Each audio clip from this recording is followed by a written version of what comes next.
Hello दोस्तों, मैं जीत sir और बिजनेस स्टडी के सीरीज में आप सभी लोगों के डिमांड पे हम लोग आज स्टार्ट करने वाले हैं चैप्टर 2 बिजनेस स्टडी क्लास 12 का प्रिंसिपल ऑफ मैनेजमेंट। तो प्रिंसिपल ऑफ मैनेजमेंट आप सभी ने कमेंट बॉक्स में भी कमेंट किया था कि सर प्रिंसिपल ऑफ मैनेजमेंट करा दीजिए, बहुत ही पेचीदा टॉपिक है, समझ में नहीं आ रहा क्योंकि इसमें दो टॉपिक आपको पढ़ना होगा, एक प्रिंसिपल ऑफ मॉडर्न मैनेजमेंट और एक scientific management. Principle of modern management जो है वो हेनरी फ्योल के द्वारा दिया गया है और मॉडर्न मैनेजमेंट जो है वो एफ.डब्ल्यू. टेलर के द्वारा दिया गया है। तो आइए स्टार्ट करते हैं बिना देर किए हुए, और पूरा का पूरा चैप्टर हम लोग ये वीडियो में खत्म कर देंगे। कोई एक्स्ट्रा वीडियो आपको देखने की जरूरत नहीं होगी, इसी वीडियो में हम लोग पूरा का पूरा टॉपिक को कवर करेंगे। तो आप आराम से अंत तक बने रहिए, लास्ट तक बने रहिए, अपने दोस्तों के साथ जरूर शेयर करिए, और वीडियो अच्छा लगे तो कमेंट जरूर करना और लाइक तो जरूर करना, ठीक है। तो स्टार्ट करते हैं सर हम लोग टॉपिक को। सबसे पहला बिजनेस स्टडी का पहला पॉइंट जो है वो हम लोग प्रिंसिपल ऑफ मैनेजमेंट के बारे में बात करते हैं। प्रिंसिपल ऑफ मैनेजमेंट किसने दिया? तो principle of management Henry Fayol ने दिया। हेनरी फ्योल के बारे में छोटा सा डिस्क्रिप्शन लेते हैं कि हेनरी फ्योल का जन्म 29 जुलाई 1841 को हुआ था, 1841, 29 ऑफ जुलाई 1841 पहला नंबर। इस्तांबुल जो है वो उनका जन्म हुआ था, उस जगह में प्लेस ऑफ बर्थ है, ठीक है। एजुकेशन उनका ग्रेजुएट है माइनिंग अकेडमी से, प्रोफेशन वो माइनिंग इंजीनियर है, ये आया हुआ है क्वेश्चन तो देख लीजिएगा, माइनिंग इंजीनियर है, ठीक है। और उनका कंट्रीब्यूशन क्या है? 14 प्रिंसिपल उन्होंने दिया, यही उनका कंट्रीब्यूशन है। डेट ऑफ बर्थ जो है वो उनका 19 नवंबर 1925 है, और उनका डेथ वाला प्लेस जो है वो पेरिस है। तो ये छोटा सा डिस्क्रिप्शन है, यहाँ से एमसीक्यू क्वेश्चन आ सकता है, तो इसको 2-3 बार पढ़ लीजिएगा, क्वेश्चन दिखेगा तो आप टिक मार्क कर लेंगे, ठीक है।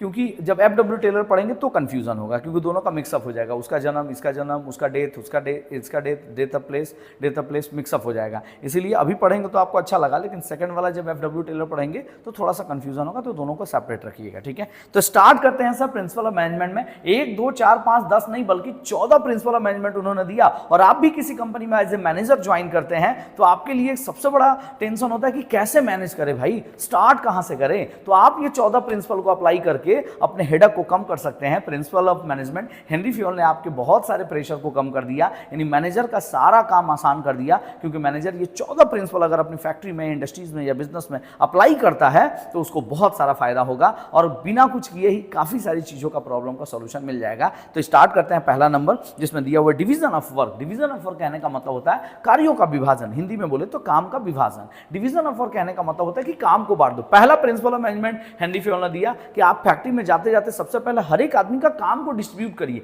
काम को बांट दीजिए। इससे क्या होगा? पहला नंबर कि उसके अंदर स्पेशलाइजेशन आएगा, क्योंकि एक आदमी एक ही काम को दिन रात करेगा तो वो स्पेशल हो जाएगा। आप भी अगर जो भी काम दिन भर करते हैं उसमें स्पेशलिस्ट हो जाते हैं। अभी आप क्या करते हैं? दिन भर चैटिंग करते हैं, तो देखो कितना फास्ट चैटिंग करते होंगे आप, है कि नहीं? आप खुद ही जानते होंगे। अगर दिन भर आप गेम खेलते होंगे, पबजी या पता नहीं क्या क्या गेम होता है, ठीक है, तो वो सब खेलते होंगे भाई, तो उसमें आप माहिर होंगे, ठीक है। उसमें सबसे ज़्यादा आप जो स्कोर करते होंगे वो ज़्यादा स्कोर कर पाते होंगे, पता नहीं स्कोर होता है क्या होता है, ठीक है, जो भी है, तो उसमें आप अच्छा स्कोर कर पा रहे होंगे। छोटा बच्चा देखो गेम खेलता है, वो उसमें ज़्यादा स्कोर करता है, स्पेशलिटी आती है सर। कोई भी काम आप दिन रात करोगे तो उस काम का आप स्पेशल हो जाओगे, है कि नहीं? तो डिवीजन ऑफ वर्क से पहला फायदा कि काम तो बढ़ गया, और काम बढ़ गया और स्पेशलिटी आ गई। पहला नंबर की स्पेशलिटी आ गई, आप स्पेशल हो गए। दूसरा फायदा ये हुआ कि रिस्पॉन्सिबिलिटी तय हो गई। जैसे हमने आपको बोला कि भैया आप प्रोडक्शन डिपार्टमेंट देखोगे, और आप सेल डिपार्टमेंट देखोगे, आप पैकिंग डिपार्टमेंट देखोगे, आप लेबलिंग डिपार्टमेंट देखोगे, आप सिलाई डिपार्टमेंट, टेलरिंग डिपार्टमेंट देखोगे। अभी सबका काम बांट दिए। बाद में अगर सिलाई में कुछ गड़बड़ हुआ तो हम जो सिलाई डिपार्टमेंट है, टेलरिंग डिपार्टमेंट है, उनको पकड़ेंगे भैया। अगर पैकिंग में कुछ गड़बड़ी हुआ तो पैकिंग डिपार्टमेंट में कौन है भैया? आप 2 जन आओ, ये कैसे पैकिंग किया, ये ऐसे पैकिंग करते हैं। तो रिस्पॉन्सिबिलिटी भी तो तय हो गई। अब उसको भी पता है कि हम रिस्पॉन्सिबल होंगे तो वो काम को अच्छे से करेगा। अगर सारे लोग मिलकर एक ही काम करेंगे, फिर दूसरा काम सारे लोग मिलकर करेंगे, फिर तीसरा काम सारे लोग मिलकर करेंगे, तो रिस्पॉन्सिबिलिटी तय नहीं होगी, स्पेशलिटी नहीं होगी। तो ये 2 चीज़ों के लिए जो है वो डिवीजन ऑफ वर्क किया गया। डिवीजन ऑफ वर्क से काम फास्ट होता है, इफिशियंसी बढ़ती है, स्पेशलाइजेशन आता है, और चौथा नंबर पॉइंट है कि आपकी रिस्पॉन्सिबिलिटी तय होती है, आपकी अकाउंटेबिलिटी तय होती है। आप रिस्पॉन्सिबल हैं उस काम के लिए, और आप अकाउंटेबल ही भी हैं, यानी आपकी जवाबदेही है। अगर कुछ काम खराब हुआ तो आपकी जवाबदेही होगी, आपको जवाब देना होगा कि ये काम क्यों खराब हुआ, है कि नहीं? तो पहला पॉइंट कितना जबरदस्त उन्होंने बताया कि डिवीजन ऑफ वर्क, सबसे पहले आप किसी कंपनी में जाइए तो काम को बांट दीजिए। थोड़ा सा स्पीड पकड़ेंगे क्योंकि 14 पॉइंट है, और फिर उसके बाद एफ.डब्ल्यू. टेलर का भी है, ठीक है। और आपको लिखना तो है नहीं एग्जाम में, तो टू द पॉइंट बात करके निकल जाएंगे, ठीक है। नेक्स्ट बात करते हैं ऑथोरिटी एंड रिस्पॉन्सिबिलिटी। उन्होंने बताया कि सबसे पहले डिवीजन ऑफ वर्क के बाद आपको ऑथोरिटी एंड रिस्पॉन्सिबिलिटी पर ध्यान देना होगा। यानी ऑथोरिटीज का मतलब होता है कि आप पावर, और रिस्पॉन्सिबिलिटी मतलब जिम्मेदारी। तो किसी भी व्यक्ति को अगर आप जिम्मेदारी दे रहे हो तो पावर दो, और अगर पावर दे रहे हो तो जिम्मेदारी दो, क्योंकि दोनों में से कोई एक चीज़ अगर नहीं दोगे तो काम नहीं हो पाएगा। जैसे अगर हमने आपको एक रिस्पॉन्सिबिलिटी दिया, आप हमारे मान लीजिए सीनियर स्टूडेंट है और 11वीं क्लास में एक छोटा सा एग्जाम था, तो हमने आपको जो है वो एक जिम्मेदारी दी कि भैया एग्जाम आपको बहुत अच्छे से कंडक्ट करवाना है, ठीक है, टेस्ट चल रहा है, तुम टेस्ट दिलवा दो बच्चों का अच्छे से, एकदम शांत पूरा क्लास होके और एकदम अच्छे से कंप्लीट करके बच्चों का कॉपी सबमिट करके फिर चले जाना। और हो सकता है नेक्स्ट दिन हमने आपको पूछा या उसी दिन आपने फ़ोन किया, बोला सर काम नहीं हो पाया अच्छे से, टेस्ट अच्छे से नहीं हो पाया सर, टेस्ट कैंसिल करना पड़ा बीच में ही, और फिर सर कल टेस्ट होगा। हम बोले अरे कैसे हो गया? क्योंकि सर आपने मेरे को पावर नहीं दिया था ना, हम किसी को डांट रहे थे, वो मेरे को ही डांट दे रहा है बच्चा, ठीक है, आप मेरे को पावर नहीं दे के गए थे ना, तो वो लोग मेरी वैल्यू ही नहीं कर रहा था, यानी काम नहीं हो पाएगा। तो ऑथोरिटी एंड रिस्पॉन्सिबिलिटीज दोनों ही आपको रखना पड़ेगा। तो डिवीजन ऑफ वर्क हो गया, ऑथोरिटी एंड रिस्पॉन्सिबिलिटीज हो गया। नेक्स्ट तीसरा नंबर बात करेंगे डिसिप्लिन। तो सर आपको अपनी फैक्ट्री में पहला नंबर डिवीजन ऑफ वर्क करना है, फिर आप जब काम किसी को दे रहे हो तो पावर दीजिए, ये 2 हो गया। और तीसरा डिसिप्लिन मेंटेन करवा के रखना है। डिसिप्लिन मेंटेन कहने का मतलब है कि यहाँ वर्क डिसिप्लिन की बात कर रहे हैं, ठीक है, वर्क डिसिप्लिन कहने का मतलब है कि काम कायदे से हो, रूल्स एंड रेगुलेशन फॉलो हो रहा है कि नहीं। देखिए इसमें बहुत सारा पॉइंट लिखा हुआ है, ठीक है, upper level to lower level, जो अपर लेवल के अधिकारी हैं उनके साथ लोअर लेवल के अधिकारी किस तरह बिहेव कर रहे हैं, ये भी बहुत इंपॉर्टेंट फैक्टर है। उनके दिए गए ऑर्डर को कितने फॉलो हो रहा है, नहीं हो रहा है, ये भी इंपॉर्टेंट फैक्टर है ना। डिसिप्लिन वगैरह मेंटेन करने का मतलब है कि आपस में जो कमांड दिया जा रहा है एक हायर अथॉरिटी अपने लोअर अथॉरिटीज़ को, तो वो कमांड जो है पूरा हो रहा है कि नहीं, ये सारी चीज़ें भी जरूरी है। अगर डिसिप्लिन मेंटेन नहीं है, आपस में डिसिप्लिन मेंटेन नहीं है, upper to lower, lower to upper, ठीक है, तो फिर काम अच्छा नहीं हो पाएगा। टॉप लेवल अगर मिडिल लेवल का discipline, middle level top level का डिसिप्लिन को मेंटेन नहीं कर रहा है, उनका ऑर्डर को फॉलो नहीं कर रहा है, और लोअर लेवल मिडिल लेवल को फॉलो नहीं कर रहा है, तो फिर काम कैसे हो पाएगा। इसीलिए काम में डिसिप्लिन तो जरूरी है। तो 3 पॉइंट हो गया सर, पहला काम बांट देना,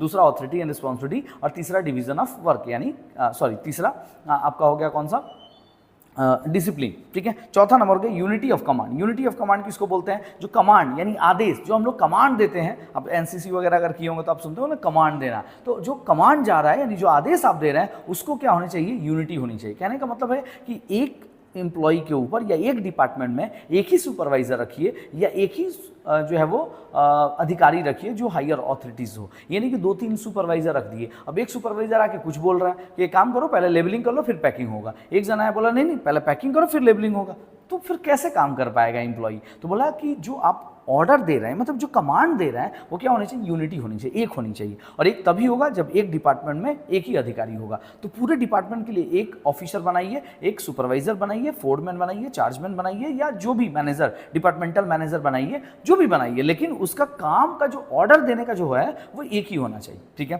तो ये चौथा नंबर पॉइंट ध्यान रखेंगे। यूनिटी ऑफ डायरेक्शन, अच्छा काम करने का जो तरीका है, डायरेक्शन है, डायरेक्शन भी एक जैसा होना चाहिए। अगर डायरेक्शन में चेंज करेंगे तो प्रॉब्लम आएगा। तो डायरेक्शन भी एक होना चाहिए और कमांड भी एक होना चाहिए, ऑर्डर भी एक जैसा और डायरेक्शन भी एक जैसा। और इस तरीके से हम लोगों ने 5 पॉइंट कंप्लीट कर लिया हेनरी फ्योल का। अच्छा, हेनरी फ्योल ने 6 नंबर पॉइंट कहा, 6 नंबर पॉइंट जो उन्होंने दिया, subordinations of the individual interest of the general interest. हाँ, इसमें इन्होंने बताया कि आपको इस बात का ध्यान रखना है कि आपका जनरल इंटरेस्ट नहीं आना चाहिए फैक्ट्री में, हमेशा जो है वो सबऑर्डिनेट इंटरेस्ट आना चाहिए, है ना, यानी सबका इंटरेस्ट आना चाहिए। इसको यहाँ करेक्शन थोड़ा सा करना, ठीक है।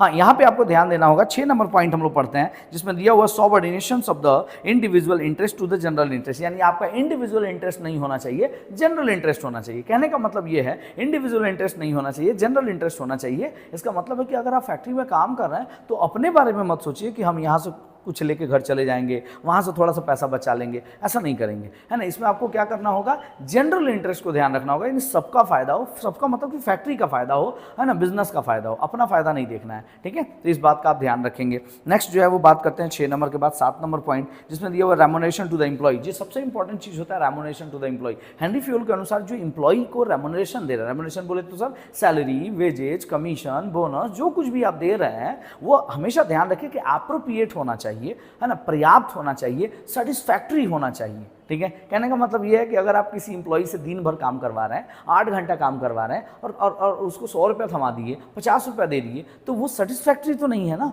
ठीक है, और पर्याप्त भी नहीं है। तो अगर आप ऐसा करेंगे तो बाद में आपके साथ क्या होगा, है ना, गलत होगा। इम्प्लॉई सब सारे इम्प्लॉई आपको छोड़ के चले जाएंगे, है ना, और फिर आपके पास कोई इम्प्लॉई नहीं रहेगा, कोई आपके साथ काम करने के लिए रेडी नहीं होगा, क्योंकि आप शोषण कर रहे हैं इम्प्लॉई का। तो हमेशा याद रखिए कि रेम्युनरेशन टाइमली पेमेंट होना चाहिए, है ना, और एडुक्वेट होना चाहिए और सेटिस्फैक्ट्री होना चाहिए। ये 3 चीज़ें आप ध्यान रखिएगा। ये हेनरी फ्योल के अकॉर्डिंगली है। ये नहीं कि इस महीने का 3 महीने बाद, उस महीने का उसके अगले 3 महीने बाद, ऐसा नहीं होना चाहिए। ठीक है, तो ये ध्यान रखेंगे आप। ठीक है, अच्छा, इसके बाद नेक्स्ट बात करते हैं कॉन्ट्रैक्ट सेंट्रलाइजेशन डिसेंट्रलाइजेशन।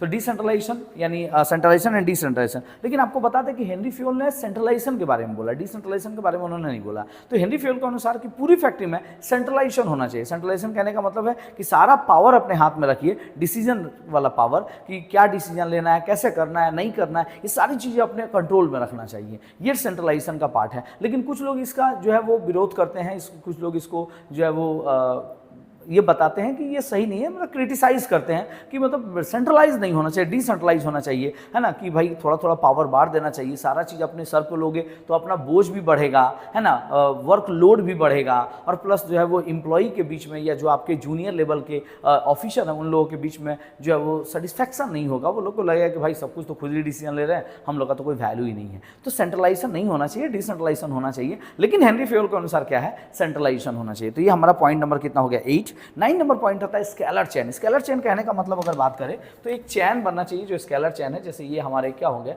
मैनेजर हो गए, ये हमारे कौन हो गए, असिस्टेंट मैनेजर हो गए, ये हमारे कौन हो गए, सुपरवाइजर हो गए, यानी स्टाफ या सुपरवाइजर हो गए। ठीक है, तो ये हमारे जो है वो डिपार्टमेंटल मैनेजर बोल देते हैं, डिपार्टमेंटल मैनेजर हो गए, और यहाँ पे सुपरवाइजर हो गए। ठीक है, ऑलमोस्ट कहीं कहीं सेम ही होता है, लेकिन ठीक है, सुपरवाइजर हो गए। कोई कोई टीम लीडर होता है तो टीएल हो गए, टीम लीडर हो गए, और टीम लीडर के भीतर जो है वो कौन हो गया, एम्प्लॉय। ये हमारे हो गए एम्प्लॉय। ठीक है, तो इस तरीके से हमारा क्या बन गया, स्केलर चेन। ठीक है, ये हमारा स्केलर चेन बन गया, यानी सबका कनेक्शन। ये चैन दिख रहा है आपको, और ये स्केलर चैन बनना चाहिए ताकि ऑर्डर इजीली क्या हो सके, फॉरवर्ड हो सके और इम्प्लॉई तक पहुंच सके। तो स्केलर चेन मेंटेन करना चाहिए। ये नहीं कि जब मन तब किसी को बोल दिए, इम्प्लॉई बुलाया उसको बोल दिया कि भाई 500 पीस माल बनाना है, बोल देना सबको। ठीक है, ऐसा नहीं होना चाहिए। ये ऑर्डर इनको देगा कि भैया 500 पीस माल बनाना है, और ये इनको ऑर्डर करेंगे, ये इनको ऑर्डर करेंगे, और फिर यहाँ तक आएगा। ठीक है, तो स्केलर चेन बहुत ज़रूरी है। ठीक है, अच्छा, इसके बाद इसमें बता रहे हैं स्केलर चेन के बाद नेक्स्ट पॉइंट कौन सा था, 9 नंबर पॉइंट हो गया ना हमारा। 10 नंबर पॉइंट ऑर्डर। ऑर्डर किसको क्या देना है, कैसा ऑर्डर देना है, इस बात का भी ध्यान रखना चाहिए। कुछ भी ऑर्डर देंगे तो गलत ऑर्डर देंगे तो गलत डिसीजन होगा, और वो गलत जो है वो उसका रिजल्ट भी आएगा। तो ऑर्डर बहुत सोच समझ के आपको पास करना है। ठीक है, अच्छा, इसके बाद नेक्स्ट पॉइंट आता है इक्विटी। न्याय व्यवस्था होनी चाहिए। इक्विटी का मतलब होता है न्याय, यानी सबके साथ जो है वो क्या होनी चाहिए, इक्विटी होनी चाहिए, न्याय होनी चाहिए, और एकता होनी चाहिए। ये नहीं कि किसी का मेल या फीमेल के अनुसार, या जाति या धर्म के अनुसार, या बड़ा या छोटा के अनुसार, या ऑफिसर या लेबर के अनुसार जो है वो आप डिसीजन ले रहे हैं। यानी मान लीजिए किसी ऑफिसर और लेबर में अगर कोई बाताबाती हो गया, कोई कन्फ्लिक्शन हो गया, तो आप जो है वो लेबर को 2 थप्पड़ लगा दिया, ऐसा नहीं होना चाहिए। ठीक है, या आपके कोई रिलेटिव है जिससे किसी का कुछ कन्फ्लिक्शन हो गया, तो आप हमेशा जो है वो अपने रिलेटिव का पक्ष कर रहे हैं। ठीक है, ये ऐसा नहीं होना चाहिए। इक्विटी होनी चाहिए, न्याय होनी चाहिए पूरी फैक्ट्री में, वरना इससे क्या होगा, असंतोष की भावना जगेगी, अनसेटिस्फाई होंगे इम्प्लॉई, और उनके बीच जो है वो आपके प्रति जो है क्या निगेटिविटी आएगी, और इससे जो है वो बिजनेस का माहौल खराब होगा, वर्क इन्वायरमेंट खराब होगा। ठीक है, तो आपको हमेशा ध्यान रखना होगा कि इक्विटी होना चाहिए, डिसिप्लिन मेंटेन होना चाहिए, स्टेबिलिटी ऑफ द पर्सनल में स्टेबिलिटी होनी चाहिए। अच्छा, हेनरी फ्योल ने एक बहुत अच्छी बात कही कि एक पर्सनल मतलब यहाँ इंप्लॉई या स्टाफ होगा, अपने स्टाफ को बहुत ज़्यादा अप डाउन मत करो। अप डाउन मतलब कि उसको ज़्यादा ट्रांसफर मत करो, यहाँ से वहाँ, वहाँ से वहाँ, प्रमोशन दो, लेकिन ये नहीं कि अभी वो सुपरवाइजर था, फिर उसको मैनेजर बना दिया, फिर असिस्टेंट मैनेजर बना दिया, फिर उस डिपार्टमेंट का मैनेजर बना दिया, फिर उस डिपार्टमेंट का मैनेजर बना दिया। ऐसे अगर फ्लैक्चुएट करोगे तो वह कहीं कंसंट्रेट करके काम नहीं कर पाएगा। तो बोल रहे हैं उनके अनुसार कि स्टेबिलिटी रखिए। अगर उसका प्रमोशन करना तो पैसे से प्रमोशन कर दीजिए, लेकिन वो जहां काम कर रहा है उस जगह को स्टेबल कोशिश करिए कि स्टेबिलिटी रहे। ज़्यादा उनका ट्रांसफर नहीं होना चाहिए, क्योंकि वो कहीं भी स्टेबल नहीं हो पा रहा है। ठीक है, और इसकी वजह से वो काम पे फोकस भी नहीं कर पा रहा है, और डिवीजन ऑफ वर्क नहीं होने से स्पेशलाइजेशन तो बिल्कुल ही नहीं हो रहा है, क्योंकि जैसे ही वो स्पेशलाइजेशन हो रहा है तब तक उसका ट्रांसफर कहीं और हो जा रहा है। तो स्टेबिलिटी ऑफ द पर्सनल यानी ऑफिसर का स्टेबिलिटी होनी चाहिए। इनिशिएटिव जो है, इनिशिएटिव इनिशिएटिव में क्या होगा कि means the taking step with the self motivation, है ना, और if the employee are given freedom to take some decision doing their respective work, बोला कि उनको काम में क्या होना चाहिए, फ्रीडम होनी चाहिए, यानी उस हिसाब से दो कि वो काम का क्या हो, फ्रीडम हो, अपने हिसाब से काम कर पाए, ये भी एक इंपॉर्टेंट पॉइंट है। और लास्ट इंस्पायर्ड डी क्रॉप्स का मतलब होता है, यहाँ पे दिया inspired D crops means the harmony of the group effort of the mutual understanding. सबसे बड़ा बात है इंस्पायर्ड डी क्रॉप्स मतलब यूनिटी के साथ काम करना होगा, ग्रुप एफर्ट के साथ काम करना होगा, सब लोग अलग अलग मिलकर काम करेंगे तो काम नहीं हो पाएगा, मतलब कोऑपरेशन और कोऑर्डिनेशन का तालमेल बैठा के आपको काम करना पड़ेगा। और इस तरीके से 14 प्रिंसिपल हम लोगों ने कंप्लीट किया। हेनरी फ्यूल का 14 प्रिंसिपल जो है वो हमारा कंप्लीट हुआ। कंप्लीट करने के बाद 2 क्वेश्चन एक्स्ट्रा इसमें ऐड होता है और वो होगा इसका फीचर्स यानी नेचर और दूसरा नंबर इंपॉर्टेंस। ये दोनों कवर कर लेंगे तो ये पूरा का पूरा टॉपिक ही कवर हो जाएगा और नेक्स्ट आपका स्टार्ट हो जाएगा साइंटिफिक मैनेजमेंट। बहुत बड़ा चैप्टर नहीं है और काफी इजी चैप्टर है, ठीक है। अब ये 14 प्रिंसिपल को आप अच्छे से 2-3 बार वीडियो सुन लीजिएगा तो दिमाग में बैठ जाएगा कि किस प्रिंसिपल में क्या कहा गया है। यहाँ से क्वेश्चन उठा सकता है कि मान लीजिए कि इंस्पायर्ड डी क्रॉप में क्या कहा गया, तो ग्रुप एफर्ट पे काम करना चाहिए, मिलकर काम करना चाहिए, बस हो गया। हर एक चीज का आपको पॉइंट समझना पड़ेगा। तो आइए स्टार्ट करते हैं नेचर या features of the principle of management. तो प्रिंसिपल ऑफ मैनेजमेंट का क्या नेचर है, सबसे पहला है पॉइंट नंबर 1 की यूनिवर्सल एप्लीकेशन। यूनिवर्सल एप्लीकेशन का मतलब होता है कि यूनिवर्सल एप्लीकेबल है। आप ये मत समझिए कि जो 14 प्रिंसिपल हम लोगों ने पढ़ा ये सिर्फ बिजनेस और फैक्ट्री के लिए, नहीं, बिल्कुल भी नहीं, ये सभी जगह एप्लीकेबल है भाई। अगर कोई भी जगह आप काम कर रहे हो तो भाई कोई भी काम, घर का हो चाहे हॉस्पिटल हो चाहे स्कूल हो, हर जगह ये एप्लीकेबल है, चाहे वो प्रॉफिट सीकिंग कंसर्न हो या नॉन प्रॉफिट सीकिंग कंसर्न हो। अच्छा, जैसे मान लीजिए कि अनाथालय, वृद्धाश्रम है या चैरिटेबल हॉस्पिटल है,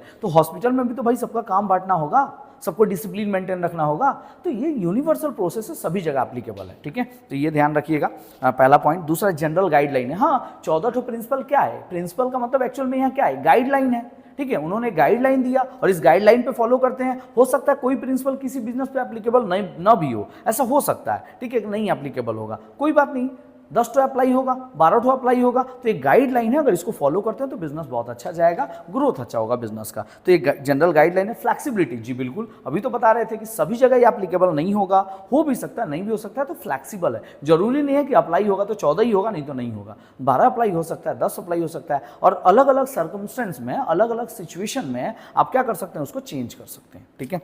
तो ये फ्लैक्सिबिलिटी भी होती है इसमें।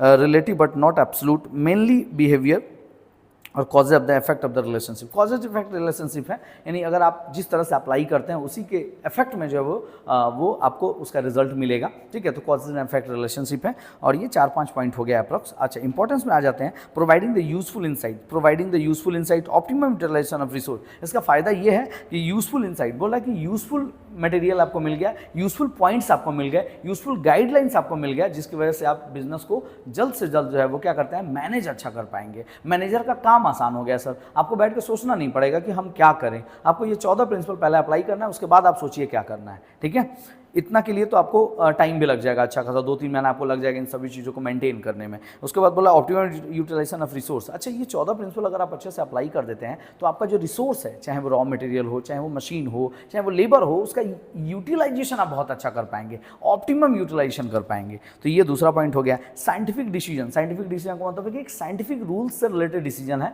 साइंस से रिलेटेड डिसीजन है। आप पढ़े भी होंगे कि मैनेजमेंट आर्ट और साइंस बोथ का कॉम्बिनेशन होता है। इसके बाद meaning of the change of the environmental requirement, feeling of the social responsibility, और बोल रहा है कि इससे आपकी सोशल रिस्पॉन्सिबिलिटी भी पूरी होती है। आप 11th क्लास में जो है चैप्टर पढ़े थे social responsibility toward the different section of society of the business, है ना। इसमें क्या था कि लेबर के प्रति आपकी क्या जिम्मेदारी है, लेबर के प्रति हमारी जिम्मेदारी है कि टाइम पे उसका पेमेंट करे, अच्छा सैलरी दे, उचित सैलरी दे। तो ये चीज़ भी तो हेनरी फ्यूल ने बोला है कि नहीं। तो बहुत सारे सोशल रिस्पॉन्सिबिलिटी जो आपके समाज के प्रति एक उत्तरदायित्व होता है, कस्टमर के प्रति आपकी क्या जिम्मेदारी होती है कि अच्छा सामान दे, रिजनेबल प्राइस पे दे, तो वही सोशल रिस्पॉन्सिबिलिटी है। तो यहाँ बहुत सारे सोशल रिस्पॉन्सिबिलिटी भी क्या हो रहा है, फुलफिल हो रहा है। हेनरी फ्यूल ने इस चीज़ का भी ध्यान रखा है कि जो लोग हमसे जुड़े हैं, जैसे हमारे कस्टमर, हमारे एम्प्लॉई, हमारे मैनेजर, हमारे स्टाफ, ये लोग मेरे से जुड़े हैं, इन लोगों का विशेष ध्यान रखिए, ख्याल रखिए, क्योंकि इन्हीं से आपका बिजनेस जो है वो डेवलप्ड होगा। अगर ये लोग नाराज होंगे तो आपका बिजनेस भी नाराज हो जाएगा आपसे, है कि नहीं।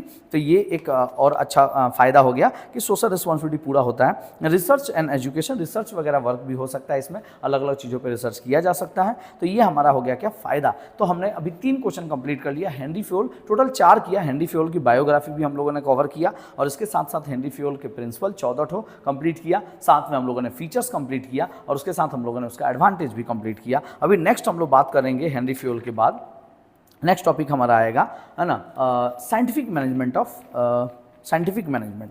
तो ये एफ.डब्ल्यू. टेलर के द्वारा दिया गया साइंटिफिक मैनेजमेंट है। तो फिर एक शॉर्ट बायोग्राफी एफ.डब्ल्यू. टेलर का कि फ्रेडरिक विजडन्स टेलर से उनका नाम, 20 मार्च 1856 को उनका जन्म हुआ था, ठीक है, यूएसए में उनका जन्म हुआ था। और एजुकेशन डिग्री जो है मैकेनिकल इंजीनियरिंग से है उनका। प्रोफेशन उनका कंट्रीब्यूशन जो है वो प्रिंसिपल ऑफ साइंटिफिक मैनेजमेंट है। और उनका डेट ऑफ डेथ जो है वो 21 मार्च 1915 का हुआ था। बस ये पॉइंट 2-3 बार पढ़ लीजिएगा, या दोनों का बायोग्राफी एक जगह लिख के पढ़ लीजिएगा कि इनका ये, इनका ये, इनका ये, इनका ये, ठीक है, क्योंकि मिक्सअप नहीं हो। मिक्सअप हो जाता है फिर बाद में पॉइंट, क्योंकि देखिएगा पॉइंट में तो वही रहेगा। हेनरी फ्योल का पूछेगा तो एफ.डब्ल्यू. का जरूर दिया रहेगा, ठीक है, और एफ.डब्ल्यू. का पूछेगा तो हेनरी फ्योल का जरूर दिया रहेगा। तो आपको देखते ही कंफ्यूजन होगा, देखते ही गलत टिक मारोगे, बस ये हो जाएगा, है कि नहीं भाई। तो डेट ऑफ डेथ अगर इनका 1915 है तो भाई 1915 तो दिया रहेगा, लेकिन उसका हेनरी फ्योल का भी दिया रहेगा। तो थोड़ा सा इस पर ध्यान दीजिएगा। चलिए हम लोग मेन इंपॉर्टेंट टॉपिक पे आ जाते हैं। और हमारा मेन इंपॉर्टेंट टॉपिक जो है वो हमारा क्या है, Taylor's principle of scientific management. Taylor ने साइंटिफिक मैनेजमेंट का क्या प्रिंसिपल दिया उसके ऊपर बात करेंगे। इसमें 2 क्वेश्चन आपको पढ़ना है, एक techniques of the scientific management और एक Taylor's principle of scientific management. यानी साइंटिफिक मैनेजमेंट क्या है, क्या क्या पॉइंट उसमें दिए गए हैं और इसकी टेक्निक क्या है, कैसे करें साइंटिफिक मैनेजमेंट। ये दोनों क्वेश्चन से क्वेश्चन नहीं आएगा, सो हो ही नहीं सकता है सर, रहेगा ही रहेगा क्वेश्चन, ठीक है। अगर आप छोड़ेंगे तो ये क्वेश्चन छूटेगा आपके एग्जाम में पक्का, ठीक है। तो चलिए स्टार्ट करते हैं। सबसे पहला हेनरी फ्योल का जो टेलर्स का साइंटिफिक मैनेजमेंट है, उसमें पहला नंबर है कि science not the rule of thumb. बोला कि साइंस पे ध्यान देंगे आप, not the rule of thumb. Rule of thumb पे नहीं, रूढ़िवादिता पे नहीं जाएंगे कि लोग ऐसा बोलते हैं, दुनिया ऐसा करती है तो हम भी ऐसा करेंगे। एफ.डब्ल्यू. टेलर बोलते हैं कि ऐसा बिल्कुल नहीं करेंगे, साइंस को फॉलो करिए, साइंटिफिक चीज़ों को फॉलो करिए कि इसके पीछे का साइंस क्या है। तो अगर उसके पीछे का कोई साइंस नहीं है तो उस चीज़ को करने का कोई मतलब नहीं है। तो ये कितना अच्छा बात बोले, है कि नहीं। रूढ़िवादिता पे मत जाइए, ठीक है। कि आज भी हम लोग अपने लाइफ में बहुत सारी चीज़ें ऐसे करती हैं कि पापा करते हैं थे तो हम भी कर रहे हैं, बाबा करते थे तो करते थे। पूजा पाठ अपनी जगह सही है, ठीक है, लेकिन इसके अलावा जो चीज़ें समाज को बुरा पहुंचा रही, समाज को गलत संदेश दे रही है, उस चीज़ों को छोड़ देनी चाहिए, क्योंकि वो रूढ़िवादिता थी, पहले के लोग करते थे, अब ऐसा नहीं है, ठीक है। अच्छा, तो इसमें पॉइंट आप मार्क कर सकते हैं। According to the Taylor's the rules of thumb should be replace with the scientific management. बोला कि रूल्स ऑफ थंब को रिप्लेस कर दीजिए किससे, साइंटिफिक मैनेजमेंट से, यानी साइंस को अप्लाई करिए, ठीक है, पहला। दूसरा नंबर है harmony not discard. Harmony not discard, इसमें दिया हुआ है कि मतलब अपने एटीट्यूड को थोड़ा सा चेंज करना होगा। हार्मोनी का मतलब होता है एकरूपता आनी चाहिए, नॉट डिस्कार्ड। अगर आपको लगता है हम अलग अलग रह के काम कर लेंगे, ऐसा कभी नहीं हो सकता है। मैनेजमेंट तो बिल्कुल नहीं हो सकता है। तो आपको एक साथ काम करना पड़ेगा, स्केलर चेयर पे काम करना पड़ेगा, सबको मिल के काम करना पड़ेगा, ग्रुप बनाना पड़ेगा और उसके साथ काम करना पड़ेगा। तो हार्मोनी नॉट डिस्कार्ड, यहाँ पे आप पॉइंट मार्क कर सकते हैं। According to the tailor, both the worker and manager should be change such attitudes to achieve the best possible result of the business activities. आपको इस तरीके से काम, अपने एटीट्यूड को उस तरीके से बदलाव लाना पड़ेगा कि सब लोग मिलकर इस हिसाब से काम करें कि हमारा जो अचीव है, हमारा जो टारगेट है, हमारा जो एम है, हमारा जो लक्ष्य है, उसको हम लोग क्या कर पाए, अचीव कर पाए। तो इस चीज़ को ध्यान में रखते हुए हम लोगों को क्या करना पड़ेगा, है ना, काम करना पड़ेगा और मैनेजमेंट स्किल सेट करना पड़ेगा। तो 2 पॉइंट हो गया sir, science not the rule of thumb, और दूसरा नंबर हो हार्मोनी नॉट डिस्कार्ड। ये 2 पॉइंट हो गया। तीसरा कोऑपरेशन नॉट इंडिविजुअल, ठीक है। कोऑपरेट करिए, कोऑपरेट का मतलब एक दूसरे से तालमेल बैठा के काम करिए। कोऑपरेशन होगा, तभी कोऑपरेशन होगा, तभी कोऑर्डिनेशन होगा, है ना, और कोऑर्डिनेशन होगा तभी मिलके काम कर पाएंगे। तो बताता है कोऑपरेशन होना चाहिए, नॉट इंडिविजुअलिज्म। इंडिविजुअलिज्म नहीं होना चाहिए, ये नहीं कि हम वो अलग कर रहा है, वो अलग कर रहा है, अलग अलग नहीं कर सकते। कोऑपरेट करके काम करना होगा, एक दूसरे से तालमेल बैठाना होगा, ठीक है, तभी काम को कंप्लीट कर पाएंगे। तो 3 पॉइंट हो गया हमारा। चौथा number scientific selection and development of the worker, ठीक है। और वर्कर लोगों के एटीट्यूड को, उनके मेंटल एबिलिटी को साइंटिफिक रूप से क्या करना पड़ेगा, डेवलप करना पड़ेगा। इसमें पॉइंट दिया हुआ कि if the suitable worker are not engaged in the worker the job can never be perform the successfully. अगर वो If the worker is not engaged in the working job, the never can be performed successfully. अगर सही ढंग से वो engage नहीं हो पाते हैं तो जॉब सक्सेसफुली कंप्लीट नहीं किया जा सकता है, and requirement should be specified to the job for the worker selection of the each of the accordingly, है ना। इसमें बताया गया है कि आपको साइंटिफिक तरीके से उनके दिमाग को चलाना होगा, साइंटिफिक रूल को फॉलो करके उनको हैंडल करना होगा, तभी काम परफेक्टली हो पाएगा। तो पॉइंट है scientific selection and development of the worker, यानी उनका सिलेक्शन भी और उनका डेवलपमेंट भी, उनका ट्रेनिंग भी जो है वो साइंटिफिक वे में होना चाहिए। और फिफ्थ नंबर पॉइंट हो रहा है कि division of responsibilities between the management and worker. जी ये तो पहले भी आप पढ़ चुके हैं कि डिवीजन ऑफ रिस्पॉन्सिबिलिटी यानी जिम्मेदारियों को, है ना, पावर को, अथॉरिटीज को आप डिवाइड कर दीजिए according to their skill, knowledge and experience के हिसाब से। ठीक है, अगर कोई अकाउंट्स का पढ़ा हुआ आदमी है तो उसको अकाउंट्स डिपार्टमेंट दे दीजिए, उसकी अकाउंट डिपार्टमेंट की जिम्मेदारी दीजिए। कोई अगर इलेक्ट्रिकल इंजीनियर है तो भाई इलेक्ट्रिकल से रिलेटेड काम उनको दे दीजिए, है कि नहीं। तो ये चीज़ का ध्यान रखना होगा। तो डिवीजन ऑफ रिस्पॉन्सिबिलिटीज, उनका कहना है कि डिवीजन ऑफ रिस्पॉन्सिबिलिटी, जिम्मेदारियों को बांटिए। जैसे शादी ब्याह हम लोग क्या होता है तो हम लोग बांटते नहीं है कि खाना का पूरा जिम्मेदारी तुम्हारा, खाना में कुछ गड़बड़ नहीं होना चाहिए, और बाराती जब आएंगे तो सजावट की सारी जिम्मेदारी आपकी होगी, है कि नहीं, उसमें कोई गड़बड़ी नहीं होनी चाहिए। और गाड़ियाँ वगैरह कहाँ रखवाना है, कैसे करना है, ये सारी जिम्मेदारी आपकी होगी, है ना। ये डेकोरेशन वगैरह, लाइटिंग वगैरह कहाँ कहाँ क्या लगेगा, इसकी जिम्मेदारी आपकी है। सबके काम बांट देते हैं ना, तो वैसे आपको क्या करना होगा, रिस्पॉन्सिबिलिटीज बांट दीजिए। इससे क्या होगा, काम अच्छा होगा और हर आदमी रिस्पॉन्सिबल होगा उस काम के लिए, तो बेहतर कर पाएगा। तो ये हो गया। और 6 नंबर पॉइंट और लास्ट पॉइंट है इसमें कि मैक्सिमम आउटपुट नॉट रिस्ट्रिक्टेड। और कोशिश करिए कि ज़्यादा से ज़्यादा आउटपुट हो, रिस्ट्रिक्शन पे काम मत करिए, रोक मत लगाइए कि अगर 60% ही प्रोडक्शन करिए। अगर एक मशीन की प्रोडक्शन कैपेसिटी 10,000 है तो आप कोशिश करिए कि 9 से 9.5 या 10,000 तक प्रोडक्शन करें, ना कि उसमें रिस्ट्रिक्शन लगाइए। तो मैक्सिमम आउटपुट पे काम करिए, मैक्सिमम प्रोडक्शन करिए और उसको सेल करने के लिए भरपूर प्रयास करिए। तो ये हो गया मैनेजमेंट, यानी total 6 principle of management. Next हम लोग बात करेंगे टेक्निक्स ऑफ साइंटिफिक मैनेजमेंट। सबसे इंपॉर्टेंट पॉइंट है टेक्निक्स ऑफ साइंटिफिक मैनेजमेंट। तो इसको स्टार्ट करेंगे, यहां से क्वेश्चन भी रहेगा एकदम पक्का, तो आपको इसको कवर करना होगा। तो नेक्स्ट टॉपिक हम लोग बात करते हैं। नेक्स्ट टॉपिक है हमारा टेक्निक ऑफ साइंटिफिक मैनेजमेंट। बहुत ही इंपॉर्टेंट टॉपिक है, ठीक है, और बहुत वाइड सा टॉपिक है, तो आपको धीरे धीरे स्टेप बाय स्टेप समझना पड़ेगा, बहुत ही ईजिली समझ पाएंगे आप। तो सबसे पहले आप देख पा रहे हैं कि टेक्निक्स ऑफ साइंटिफिक मैनेजमेंट, अगर आप साइंटिफिक मैनेजमेंट करते हैं तो ये सबसे पहले आपको करना पड़ेगा, जिसको फंक्शनल फॉर्मेंशिप बोलते हैं।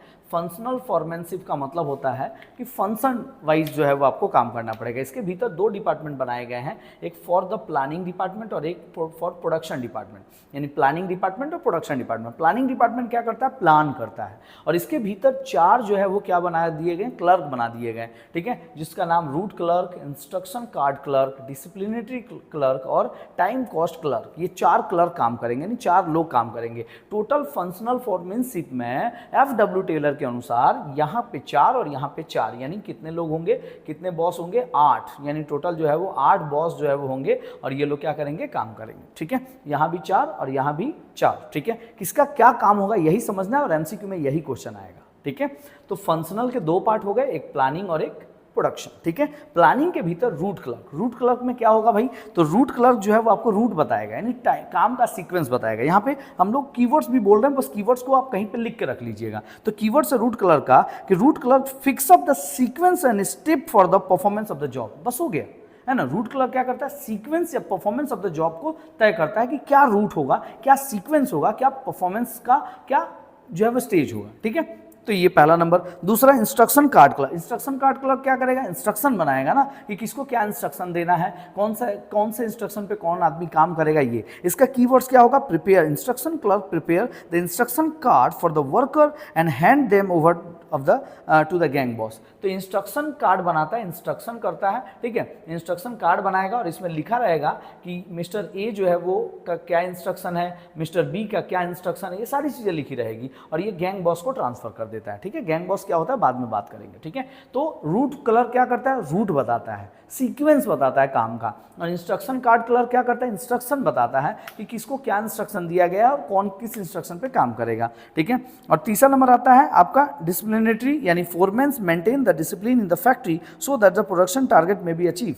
तो यहाँ पे इसका कीवर्ड्स क्या है, डिसिप्लिनरी में कि आपको डिसिप्लिन मेंटेन करना होगा। फोरमैन जो चार्जमैन होता है वो इस बात का ध्यान रखेगा कि डिसिप्लिन मेंटेन हो रहा है कि नहीं। डिसिप्लिन का मतलब होता है, बार बार बोल रहा है, वर्क डिसिप्लिन, यानी काम अच्छे से हो रहा है कि नहीं, जिसको जो काम दिया गया था वो अच्छे से मेंटेन हो रहा है कि नहीं, अच्छे से पूरा हो रहा है कि नहीं, इसके ऊपर काम कर रहा है कौन, डिसिप्लिनरी वर्क, ठीक है। और लास्ट में आता है आपका time cost clerk. Time cost clerk का काम ही होता है कि टाइम को कम टाइम में ज़्यादा माल बनाने के लिए काम करना, स्टैंडर्ड टाइम बनाना कि कौन सा लेबर कितने दिनों में, कितने देर में कितना काम कंप्लीट करेगा, और साथ में कॉस्ट शीट प्रिपेयर करना है, यानी कॉस्ट शीट बनाना। तो टाइम और कॉस्ट दोनों बचे, इसके ऊपर काम करता है कौन, टाइम कॉस्ट क्लर्क, ठीक है। और क्या करता है वो, हर काम का स्टैंडर्ड टाइम बना दिया कि भैया 8 पीस बनाने में तो हमारे यहाँ 4 घंटा लगता है, यानी अगर 8 घंटा काम करोगे तो 16 पीस आपको बनाना ही पड़ेगा, क्योंकि यही टाइम स्टैंडर्ड है। तो टाइम स्टैंडर्ड बना दिया, ठीक है, और कॉस्ट शीट बनाएगा तो इससे क्या होगा, कॉस्ट पता चल जाएगा कि टोटल कॉस्ट कितना है, और दोनों को रिड्यूस करने का काम होता है किसका, ये क्लर्क का। तो ये चारों लोगों का काम आपको बस ध्यान रखना है, जो कीवर्ड्स बोले वो लिख के रख लेना है, बस इनफ है सर, इससे बाहर नहीं आए, ठीक है। नेक्स्ट क्या आता है, फोरमैनशिप का प्रोडक्शन। इसमें क्या होता है, प्रोडक्शन डिपार्टमेंट, प्रोडक्शन डिपार्टमेंट में क्या होता है, गैंग बॉस होते हैं, स्पीड बॉस होता है, रिपेयर बॉस होता है और इंस्पेक्टर होता है। अब इन चारों बॉस का क्या काम है, आइए देखते हैं। इसका भी कीवर्ड्स बोलेंगे, आप कीवर्ड्स लिख के रखेंगे। तो पहला गैंग बॉस, गैंग बॉस क्या करता है, arrange the required material machine and equipment, बस हो गया। Gang boss is the arrange the required material machine and equipment. तो ये जो जो जरूरत मशीन की है, मटेरियल की है ना, इक्विपमेंट की जरूरत है, उसको क्या करता है, वो अरेंज करता है, बस हो गया, गैंग बॉस का काम खत्म।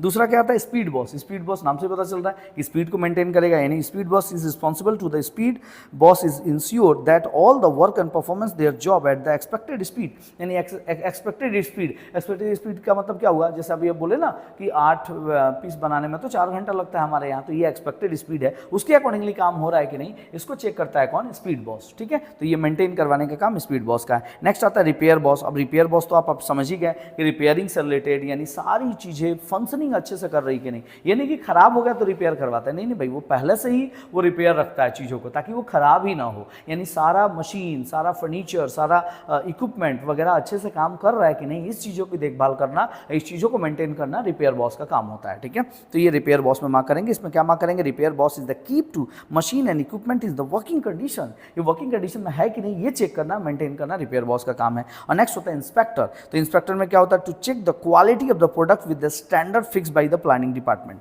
और इंस्पेक्टर क्या करता है, क्वालिटी ऑफ द प्रोडक्ट को देखता है कि प्रोडक्ट की जो क्वालिटी है वो निखर के आ रही है कि नहीं, प्रोडक्ट की क्वालिटी जैसा एक्सपेक्टेड है ना, वैसा हो रहा है कि नहीं, इस चीज़ का ध्यान रखता है कौन, इंस्पेक्टर। और इस तरीके से फोरमैनशिप जो है हमारा कंप्लीट हो गया। ये आप बहुत अच्छे से करिएगा, और ये साइंटिफिक स्टैंडर्ड वर्क जो है वो अच्छे से करिएगा, स्टडी वर्क, ठीक है। ये दोनों में से क्वेश्चन एकदम ज़्यादा रहेगा, ठीक है। मतलब अगर आएगा तो जनरली मान के चलिए यहाँ से क्वेश्चन आएगा, लेकिन एक्जैक्टली नहीं बोल सकते, कहीं से भी सेट हो सकता है, हम लोग तो सारा ही पढ़ाएंगे।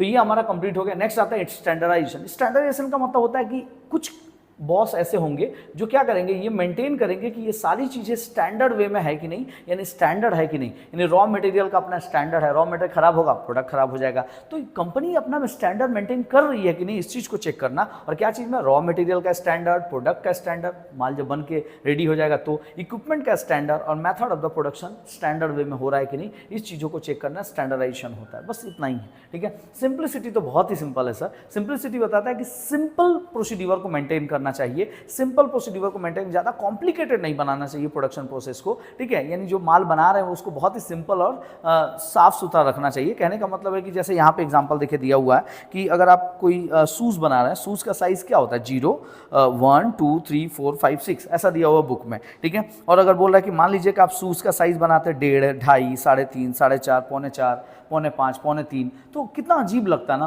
तो बोला क्या किया आपने, प्रोडक्शन प्रोसेस को कॉम्प्लिकेटेड कर दिया। तो ऐसा नहीं होना चाहिए, क्या होना चाहिए, सिंपल होना चाहिए। और नेक्स्ट आता है और लास्ट आता है और सबसे इंपॉर्टेंट आता है साइंटिफिक स्टडी वर्क। तो साइंटिफिक स्टडी वर्क पे काम करना चाहिए, जिसमें सबसे पहले आता है मेथड स्टडी, फिर टाइम स्टडी, मोशन स्टडी और प्रोड्यूस्ड स्टडी। तो सबसे पहले हम लोग बात करेंगे मेथड स्टडी। मेथड स्टडी का मतलब क्या होता है कि राइट वे चूज करना। मेथड स्टडी मतलब कि किसी काम को करने के लिए सबसे राइट वे या सबसे बेस्ट वे कौन सा है, ये चूज करना मेथड स्टडी में आता है। राइट वे का मतलब मेथड, यानी राइट मेथड, ठीक है।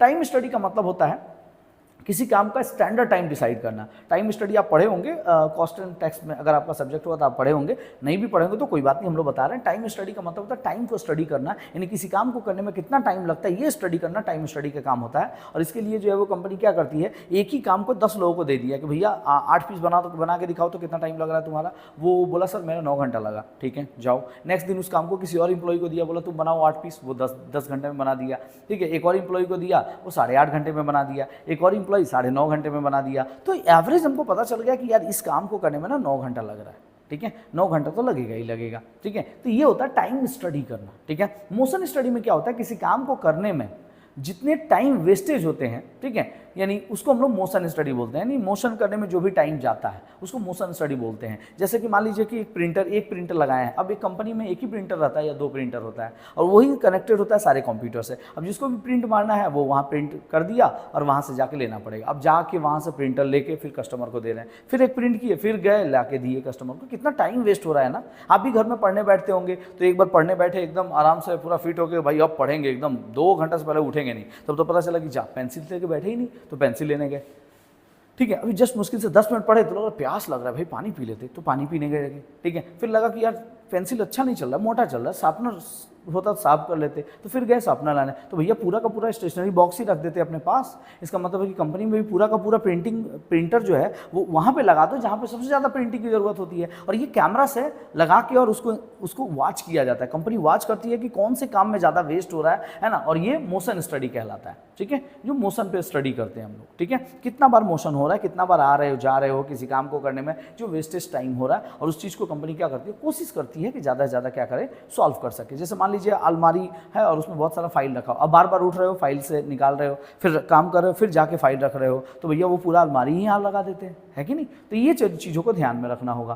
तो ये मोशन स्टडी है, तो ये भी स्टडी करना होगा, साइंटिफिक स्टडी वर्क है। तो पहला मेथड, आपको बेस्ट मेथड चूज करना होगा कि कौन सा मेथड सबसे बेस्ट है। दूसरा टाइम स्टडी में आपको चूज करना होगा कि किसी काम को करने में कितना टाइम लगता है। ठीक है, और मोशन स्टडी में किसी काम को करने में कितना टाइम वेस्टेज हो रहा है, उसको सॉल्व करने के लिए मोशन स्टडी किया जाता है। और फिट्यूज स्टडी का मतलब होता है कि ये स्टडी करना, फिट्यूज का एक्चुअल मतलब होता है थकना, यानी कंपनी इस बात का भी ध्यान रखती है कि कहीं हमारा एम्प्लॉई या हमारा स्टाफ थक तो नहीं जा रहा है, और कितने देर बाद थकेगा तो जरूर, पक्का बात है कि नहीं, लेकिन कितने देर में थक रहा है, ये सबसे इंपॉर्टेंट चीज़ है। अब वो वॉच करेंगे कैमरा लगा के, सीसीटीवी कैमरा लगा के, कि हमारे इंप्लॉई 1 घंटा काम करने के बाद थकने लगते हैं। जैसे आप अपना फिट्यूज स्टडी करिए, ठीक है, कितने देर बाद थक जाते हैं, आप बोलोगे सर हम तो 10 मिनट में थक जाते हैं, तो फिर 10 मिनट ही आपका है, उसके बाद 10-10 मिनट पर आपको क्या लेना चाहिए, ब्रेक लेना चाहिए। क्योंकि आप सोच रहे होंगे कि फिर तो क्या हो गया, थक गए तो अब क्या करेंगे सर, है ना, ब्रेक लीजिए, 5 मिनट का ब्रेक लीजिए। लेकिन जनरली स्टूडेंट का अगर बोले तो जनरली आधे घंटे से 40 मिनट में आपको थकान होने लगता है, अरे यार बहुत देर से पढ़ रहे हैं, 40 मिनट में, तो 40 मिनट बाद या हर आधे घंटे बाद आप गैप ले सकते हैं। अप्रॉक्स 40 से 45 मिनट का गैप रखिए, मतलब 40 से 45 मिनट जो है वो रेंज रखिए, और उसके बाद एक गैप ले लीजिए, छत पे घूम लीजिए, थोड़ा कुछ खा पी लीजिए, पानी पी लीजिए, ठीक है, थोड़ा मोबाइल का नोटिफिकेशन चेक कर लीजिए, फिर स्टार्ट करिए। ठीक है, तो ये फिट्यूज स्टडी होता है, कंपनी भी इसको स्टडी करती है, इसको फिट्यूज स्टडी बोलते हैं। ठीक है, और कितने देर में एम्प्लॉई थक रहा है उसके बाद उसका क्या दे देगा, उतना देर में वो ब्रेक दे देगा। ठीक है, अगर कंपनी को लगता है कि 3 घंटा काम करने के बाद एम्प्लॉई थक जाता है तो 3 घंटे बाद एक ब्रेक देंगे। ठीक है, फिर 3 घंटे बाद एक ब्रेक देंगे, और फिर 2 घंटे बाद छुट्टी दे देंगे, है कि नहीं, तो 2 बार ब्रेक हो गया, है कि नहीं। तो ये फिट्यूज स्टडी हो गया, और इस तरीके से हम लोगों ने कंप्लीट कर लिया टोटल ना scientific techniques of the scientific management. आशा और उम्मीद होगी कि वीडियो आपको अच्छा लग रहा होगा। अब साइंटिफिक मैनेजमेंट में और कुछ भी नहीं बचा हुआ है, लास्ट आपको जो है वो इसमें कंपेरिजन पढ़ लेना, हेनरी फ्योल और एफ.डब्ल्यू. टेलर का क्या कंपेरिजन है। ठीक है, तो इसमें आप मार्क कर लेंगे हेनरी फ्योल मतलब उन लोगों का, दोनों का डिफरेंस, तो डिफरेंट में क्या क्या हो सकता है तो आप देख लीजिएगा। हेनरी फ्योल ने 14 प्रिंसिपल दिया, उन्होंने 6 दिया। ठीक है, और बाकी छोटा मोटा जो है वो डेफिनेशन दिया हुआ है इसमें, तो वो सब आप कर लीजिएगा। डिफरेंस बिटवीन आपका होमवर्क रहा, ये आप खुद से कर लेंगे, और कुछ भी खास नहीं है इसमें। दोनों का एडवांटेजेस देख लीजिएगा, हम लोग एडवांटेजेस पढ़ा चुके हैं। अगर आप साइंटिफिक मैनेजमेंट को फॉलो करते हैं तो क्या एडवांटेजेस होगा, स्किल बढ़ेगा, एम्प्लॉय मोटिवेट होगा, है ना, काम करने की क्षमता बढ़ेगी, इफिशिएंसी, काम करने की इफिशिएंसी बढ़ेगी, फैक्ट्री में वर्क इन्वायरमेंट बना रहेगा, है ना, और प्रोडक्शन लेवल जो है वो हाई होगा। ये हो गया हमारा क्या, एडवांटेजेस। और इस तरीके से हमारा चैप्टर 2 पूरी तरह से कंप्लीट हो गया। एक होमवर्क दिए सर आपको, और वो क्या है, difference between Henri Fayol and F W. Taylor. ये आप खुद से करेंगे, और बाकी चैप्टर कंप्लीट। आशा और उम्मीद होगी कि वीडियो आपको अच्छा लगा होगा। तो नेक्स्ट मिलेंगे नेक्स्ट वीडियो में। वीडियो को खूब शेयर करिए और अपना कमेंट जरूर लिखिए कि चैप्टर आपको समझ में आया या नहीं। ठीक है, थैंक यू।